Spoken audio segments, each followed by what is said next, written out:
Assalamualaikum warahmatullahi wabarakatuh. Ila hadratin Nabil Mustafa Sayyidina wa maulana Muhammadin sallallahu alaihi wasallam wa ala alihi wa ashabihi azwajin. Alhamdulillah ba'd.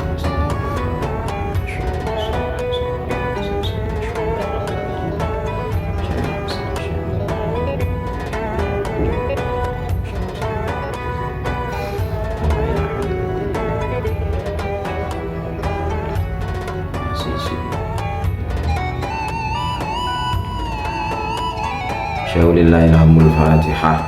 A'udzu billahi minasyaitonir rajim. Bismillahirrahmanirrahim. Alhamdulillahi rabbil alamin arrahmanir rahim maliki yaumiddin. Iyyaka na'budu wa iyyaka nasta'in ihdinas siratal mustaqim. Shiratal ladzina an'amta 'alaihim ghairil maghdubi 'alaihim waladdallin. Rabbi ighfirli warhamni wa liwalidayya amin. Bismillahirrahmanirrahim. Qala al-mu'allif rahimahullahu ta'ala wa nafa'ana bihi wa bi'ulumihi fid dharain amin ya rabbal alamin. Saudara-saudaraku yang dirahmati Allah, dalam kesempatan hari ini kita akan melanjutkan kajian kitab Mabadi Fiqhiyah atau kitab fikih bagi pemula. Kemarin sampai pada sesuatu yang wajib untuk dikerjakan sebelum melaksanakan sholat, yaitu wajib melaksanakan wudhu, sebagaimana dalam satu keterangan disampaikan bahwa la yaqbalullahu ta'ala sholatan bila wudhu'in, bahwa Allah tidak akan menerima sholatnya seseorang tanpa melakukan wudhu terlebih dahulu. Maka wudhu merupakan salah satu di antara persyaratan yang harus terpenuhi sebelum seseorang melaksanakan sholat. Bismillahirrahmanirrahim. Kam iku pira furudul wudhu'i utai pira-pira fardune wudhu. Furudul wudhu'i utawi pira-pira fardune wudhu iku sitatun ana 6. Iku sitatun ono 6. Al awal utawi kang awal iku an-niyatu niat, iku an-niyatu niat. Atsani utawi kang kaping pindho iku ghuslul wajhi masuh rai. Atsalitu utawi kang kaping telu iku ghuslul yadaini masuh tangan loro. Iku ghuslul yadaini masuh tangan loro ma'al mirfaqaini sartane sikut loro. Ar-rabi'u utai kang kaping papat iku mashu ba'dir ra'si ngusap sebagiane sirah. Al-khamisu utai kang kaping 5 iku ghuslul rijlaini masuh sikil loro ma'al ka'baini sartane polok loro. As-sadisu tai kang kaping 6 iku at-tartibu tartib.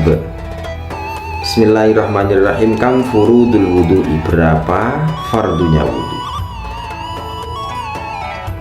Furudul wudhu'i sitatun, bahwa fardunya wudhu adalah jumlahnya ada 6. Jadi fardunya wudhu itu jumlahnya ada 6. Perlu diketahui bahwa fardu adalah sesuatu yang harus dilakukan ketika melaksanakan sebuah ibadah. Contoh wudhu, berarti fardunya wudhu adalah sesuatu yang harus dilakukan ketika melaksanakan wudhu. Di sini disampaikan bahwa fardunya wudhu itu jumlahnya ada 6. Yang pertama adalah melakukan niat. Jadi melakukan niat wudhu. Kapan waktu melakukan niat wudhu? Yakni bersamaan dengan membasuh wajah. Jadi ketika kita membasuh wajah, ketika kita membasuh wajah, di dalam hati kita niat wudhu. Nawaitul wudhu'a liraf'il hadatsil asghari fardhon lillahi ta'ala. Jadi niat wudhu adalah dilakukan bersamaan dengan membasuh wajah. Kemudian yang kedua adalah ghuslul wajhi, membasuh wajah. Jadi fardunya wudhu yang kedua adalah membasuh wajah. Lah batas wajah yang harus dibasuh ketika wudhu itu mana saja? Yakni ini. Untuk lebarnya batas wajah itu adalah ini, mulai dari telinga yang satu sampai kepada telinga yang satunya. Kemudian untuk panjangnya ini adalah mulai dari ini, tumbuhnya rambut. Jadi mulai tumbuhnya rambut kepala ini. Nah, kalau sampai di belakang ini ya pokoknya ini, mulai dari tumbuhnya rambut sampai di bawah janggut, sampai di bawah ini. Ini adalah batas wajah yang harus dibasuh ketika wudhu. Kemudian yang ketiga adalah ghuslul yadaini ma'al mirfaqaini. Fardunya wudhu yang nomor 3 adalah membasuh kedua tangan besertaan kedua siku. Jadi tangan ini harus terbasuh ketika wudhu, mulai dari ujung jari-jari ini sampai kepada siku kita ini harus terbasuh. Apabila kepingin sempurna, maka ya di atas siku kita ini yang harus terbasuh. Kalau sikunya ini berarti ya sampai di atasnya ini, jadi sampai di atas siku ini kita basuh. Jadi fardunya wudhu adalah yang nomor 3, membasuh kedua tangan sampai kedua siku. Maka sikunya harus basah, harus terbasuh ketika wudhu. Kemudian yang berikutnya adalah mashu ba'dir ra'si, mengusap sebagian kepala. Jadi mengusap sebagian kepala. Jadi sebagian kepala ini. Jadi tempat-tempat tumbuhnya rambut selain wajah ini namanya kepala. Tetapi kalau umpama kita ini punya rambut yang panjang sampai ke belakang, tubuh kita, nah ini nggak boleh kalau hanya sekedar membasuh atau mengusap ujungnya saja, nggak boleh. Jadi harus mengusap sebagian kepala kita. Bagaimana ketika seseorang itu tidak punya rambut?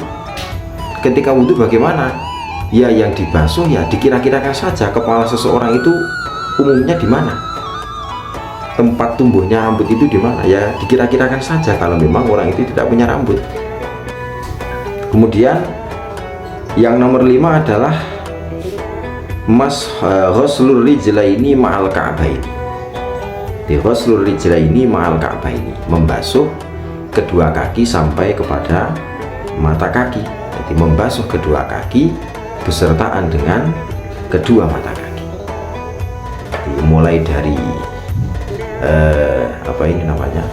telapak kaki kita ini sampai kepada mata kaki, sampai di atas mata kaki harus kita basuh. Kemudian yang keenam adalah tartib, yakni berurutan. Jadi fardunya wudhu tidak boleh dibolak-balik, harus urut mulai dari niat sampai kepada membasuh kedua kaki. Saudara-saudaraku yang dirahmati Allah, dalam bab wudhu ini adalah ada dua istilah yang perlu kita bedakan. Di dalam bab wudhu ini adalah istilah ghuslu dan mashu, yakni membasuh dan mengusap. Bahwa ghuslu adalah membasahi bagian tubuh kita sampai air itu betul-betul mengalir, itu namanya ghuslu atau membasuh. Kalau mashu yakni mengusap adalah membasahi bagian tubuh kita yang wajib untuk dibasuh ketika wudhu atau dibasahi ketika wudhu, tidak harus sampai air itu mengalir, itu namanya mashu. Maka ketika kita membasuh kedua tangan, membasuh kedua kaki, air yang kita alirkan yang membasahi bagian tersebut harus mengalir airnya, bisa sampai mengalir. Tetapi kalau mashu yakni mengusap sebagian kepala, nah ini tidak harus kemudian kita pakai ciduk kita tuangkan begini, tidak. cukup kita ambil air sedikit, kita basahi sebagian kepala kita, ini sudah cukup. Tidak harus kemudian airnya sampai mengalir ke tubuh kita, tidak. Nah, ini bedanya mashu dengan ghusl. Itu dulu yang dapat kami sampaikan. Semoga kajian ini bermanfaat bagi kita, dan channel ini betul-betul memberikan manfaat kepada siapa saja yang membutuhkan. Sekian, wassalamualaikum warahmatullahi wabarakatuh.